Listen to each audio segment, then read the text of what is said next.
코로나19 신규 환자가 일주일 전 같은 요일보다 2만 명이 넘게 줄었습니다. 코로나19 유행으로 중단했던 무비자 입국이 다음 달부터 제주공항과 양양공항을 통해 입국하는 외국인들에게 허용됩니다.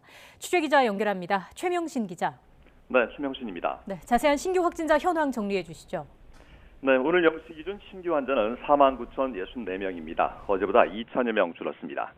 일주일 전 같은 요일과 비교해선 2만 7천여 명, 2주 전보다는 6만 2천 명 넘게 줄었습니다. 수요일 기준 신규 환자가 5만 명 미만을 기록하기는 지난 2월 9일 이후 12주 만입니다. 신규 환자는 지난달 20일부터 14일 연속 10만 명 미만을 이어가면서 뚜렷한 감소세를 보이고 있습니다. 위중증 환자는 432명으로 닷새째 500명 아래를 유지했습니다.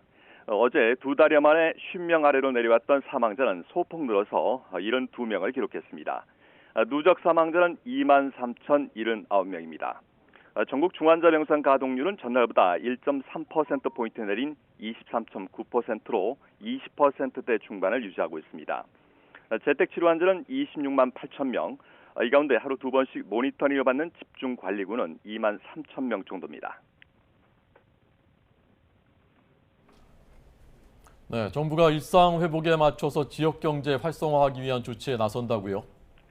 네, 전해철 중대본 2차장은 오늘 오전 열린 중대본 회의 모두 발언에서 확진자와 위중증, 사망자 숫자 모두 안정적인 상황을 유지하고 있다고 강조했습니다. 그런 만큼 정부는 일상회복 분위기에 맞춰 지역 경제 활성화 조치를 시행하고 감염 재확산 가능성에도 대비하겠다고 밝혔습니다. 이를 위해 우선 다음 달부터 제주공항과 양양공항을 통해 입국하는 외국인들에게 방역 지침 준수를 조건으로 무사증 입국이 허용됩니다. 정부는 앞서 지난달 해외 입국자 가운데 백신 접종 완료자의 격리 면제 조치를 시행했는데요.